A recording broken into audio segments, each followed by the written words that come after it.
दोस्तों, हमारा भारतवर्ष दुनिया का सबसे प्राचीन देश माना जाता है। यहाँ समय के साथ कई परिवर्तन होते गए। दरअसल प्राचीन भारतवर्ष, जिसको आर्यावर्त के नाम से जाना जाता था, दुनिया के बहुत बड़े भूभाग पर फैला हुआ था। ये देश आर्यों का देश था। लंबे समय तक यहाँ हिंदू राजाओं का शासन रहा। इस दौरान यहाँ कई विदेशी जातियों ने भी आक्रमण किया था। इस वजह से अखंड भारत खंडित होता गया।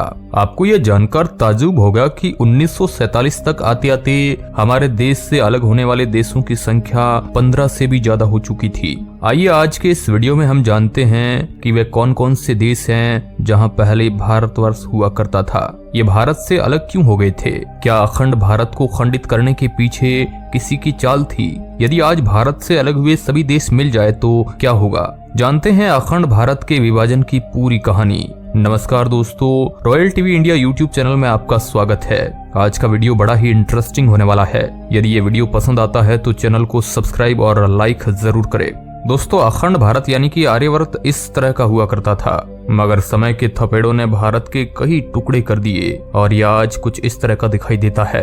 दरअसल आज भी दुनिया के 10 बड़े देशों में भारत का नाम शुमार है। अब आप ही बता सकते हैं कि यदि हमारा भारत खंडित नहीं हुआ होता तो आज कितना बड़ा होता। दोस्तों, भारत सहित इसमें अलग हुए सभी 15 देशों में हिंदू शाही राजाओं का शासन हुआ करता था। लेकिन आज से 2500 साल पहले हमारे देश पर विदेशियों ने कई आक्रमण किए थे। इसमें मुख्य रूप से अरब आक्रमणकारी, तुर्क, शक, खून, कुषाण, डच, फ्रांसीसी और अंग्रेज शामिल थे। इन विदेशी ताकतों ने भारत पर लंबे समय तक शासन भी किया था। दरअसल इस दौरान इन्होंने शासन को आसान बनाने के लिए भारत को अलग अलग हिस्सों में विभाजित कर दिया था और समय समय पर अपनी सुविधा के लिए अखंड भारत को खंडित करते रहे। आज जो आपको भारत के पड़ोसी देश नजर आ रहे हैं, वे सब किसी जमाने में अखंड भारत में शामिल हुआ करते थे। दोस्तों, वैसे तो भारत से अलग होने वाले देशों की संख्या 20 से भी अधिक है, लेकिन आज हम इस वीडियो में उन 15 देशों के विघटन की चर्चा करेंगे जो सभी आज स्वतंत्र देश के रूप में कायम है।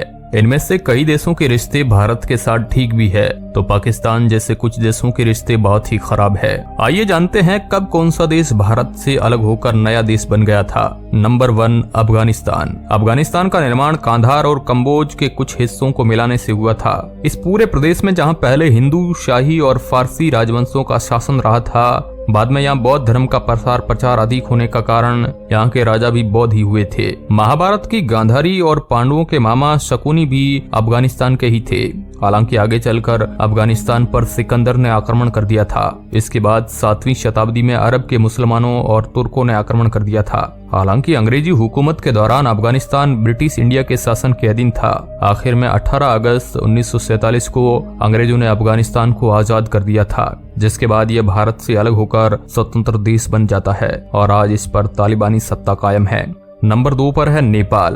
दरअसल नेपाल अखंड भारत का ही एक भूभाग था। प्राचीन भारत के 16 जनपदों में गोरखपुर जनपद में नेपाल का कुछ भाग शामिल था। यह आर्य संस्कृति का मुख्य केंद्र था। रामायण की सीता का जन्म स्थान मिथिला यही है। इसके अलावा भगवान बुद्ध का जन्म स्थल लुम्बिनी भी यही मौजूद है। नेपाल को पहले देवघर के नाम से जाना जाता था। यहाँ साल 1560 के आसपास हिंदू शाही आर्यों का राज हुआ करता था। 4वीं शताब्दी में यहाँ बौद्ध धर्म का आधिपत्य हो गया था। इसके बाद 7वीं शताब्दी में नेपाल पर तिब्बत का आधिपत्य हो गया था। आगे चलकर नेपाल में गोरखाओं का बोलबाला हो गया था। ब्रिटिश शासन के दौरान नेपाल पर भी अंग्रेजों का ही राज स्थापित हो चुका था। साल 1923 में ब्रिटिश और नेपाल के बीच एक संधि हुई थी, जिसमें नेपाल को एक स्वतंत्र देश घोषित कर दिया जाता है। नेपाल अखंड भारत से अलग होकर एकमात्र हिंदू देश बना था। हालांकि 2008 के बाद नेपाल भी धर्मनिरपेक्ष देश बन गया था। नंबर 3 पर है भूटान।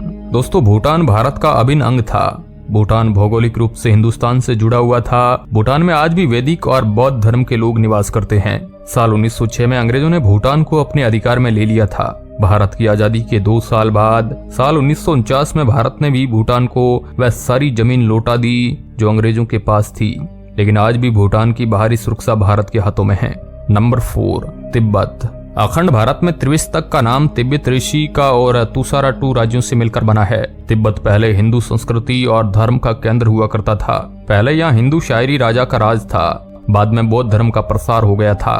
दरअसल आगामी दिनों में तिब्बत बौद्ध धर्म का गढ़ बन गया था। साल 1960 में ब्रिटिश इंडिया और चीन के बीच एक समझौता होता है जिसमें तिब्बत के 2 भाग कर दिए जाते हैं। भारत की सीमा से सटा तिब्बत का दक्षिणी हिस्सा जो लामा को दिया गया था, जिसको भी साल 1954 में नेहरू जी द्वारा चीन को दे दिया गया। वर्तमान में पूरे तिब्बत पर चीन का अधिकार है। Number 5, Iran. अखंड भारत का भूभाग ईरान तक फैला हुआ है। ईरान का पहले नाम आर्यन हुआ करता था। कहा जाता है कि भारत के आर्य वहां जाकर बस गए थे। 7वीं शताब्दी के बाद ईरान के पड़ोसी देशों के अरबों ने ईरान पर आक्रमण करके अपने कब्जे में ले लिया था। इसके बाद यहाँ के आर्यों को इस्लाम में कन्वर्ट कर दिया गया। आज ईरान एक इस्लामिक कंट्री है। Number 6, Cambodia. दोस्तों, कंबोडिया अखंड भारत का ही भूभाग था। कहा जाता है कि प्रथम शताब्दी में कंबोडी नामक ब्राह्मण ने यहाँ हिंदू राज्य की स्थापना की थी। आपको ये जानकर हैरानी होगी कि आज भी विश्व का सबसे बड़ा हिंदू मंदिर कंबोडिया में ही है, जिसका फोटो वहाँ के राष्ट्रीय ध्वज पर लगी हुई है। ये देश हिंदू संस्कृति का सबसे बड़ा केंद्र था। भगवान विष्णु के इस विशाल मंदिर को देखकर अखंड भारत के बारे में गर्व होता है। दरअसल आगे चलकर कंबोडी ब्राह्मण के नाम से ही कंबोडिया नाम हो गया था। Number 7, Indonesia. दोस्तों, इंडोनेशिया किसी जमाने में भारत का ही हिस्सा हुआ करता था। यहाँ पहले हिंदू शाही राजा जिसमें बड़ी संख्या में हिंदू लोग रहते थे, मगर आगे चलकर मुस्लिम आक्रमणकारियों के कारण यहाँ मुस्लिम आबादी को बढ़ावा दिया गया। हालांकि आज भी यहाँ एक राम मंदिर मौजूद है जिसमें मुस्लिमों द्वारा पूजा की जाती है। इंडोनेशिया विश्व का सबसे ज्यादा मुस्लिम आबादी वाला देश है।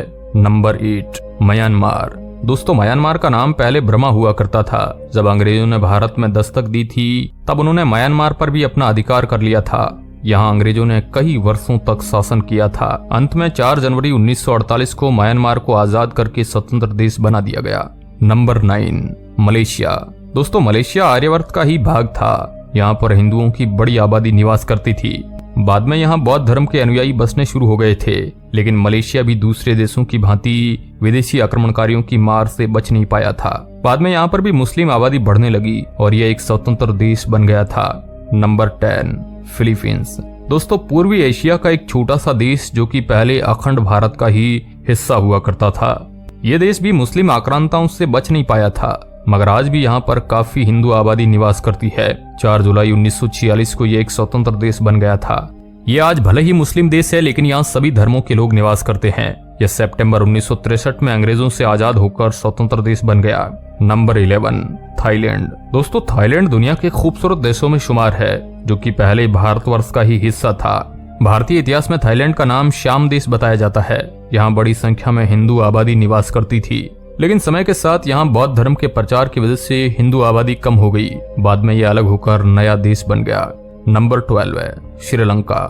दोस्तों, श्रीलंका भारत के दक्षिण में केवल 37 किलोमीटर दूर स्थित है। श्रीलंका का वर्णन हमारे ग्रंथ रामायण में भी देखने को मिलता है, क्योंकि रावण इसी देश का निवासी था जिसको राम ने हराया था। अंग्रेजी सत्ता के दौरान ये भारत का ही हिस्सा था। अंत में 4 फरवरी 1948 को यह एक अलग देश बन जाता है। Number 13, Vietnam. दोस्तों, ये एक ऐसा देश है जहाँ पर अभी भी बड़ी संख्या में हिंदू रहते हैं। जब यह भारतवर्ष का हिस्सा था तब इसका नाम चंपा था। बाद में यहाँ बौद्ध धर्म के प्रचार के कारण ज्यादातर लोगों ने इस धर्म को अपना लिया। 1945 में यह फ्रांस से आजाद होकर अलग देश बन जाता है। नंबर 14, बांग्लादेश। बांग्लादेश भारत की आजादी तक भारत का ही हिस्सा था। आजादी के समय यह पूर्वी पाकिस्तान बन गया था। यहाँ पर मुस्लिम आबादी का बाहुल्य था और 1971 में यह पश्चिमी पाकिस्तान से अलग होकर स्वतंत्र देश बन गया था। नंबर 15, पाकिस्तान। पाकिस्तान भारत का एक ऐसा पड़ोसी देश है जो हमेशा भारत के साथ जिसका संघर्ष चलता रहता है। आजादी के बाद लगातार 3 बार भारत से इसका युद्ध हुआ है, लेकिन तीनों बार भारत से मात खाई है, जिसके साथ कश्मीर को लेकर विवाद चल रहा है, जो 1947 में भारत से अलग हो गया था। इस प्रकार एक के बाद एक करके ये 15 देश भारत से अलग होते गए। दरअसल आज का भारत भी आजादी के समय अंग्रेजों द्वारा 565 रियासतों में विभाजित कर दिया था, जिसको सरदार पटेल ने अपनी सूझबूझ से भारत में मिलाकर बड़ा काम किया था। यदि हमारा आज भारत खंडित नहीं हुआ होता तो विश्व में सबसे बड़ा देश होता। फिर भी आज हम किसी से कम नहीं हैं। तो दोस्तों, कैसी लगी अखंड भारत की कहानी? आप इसके बारे में क्या सोचते हैं?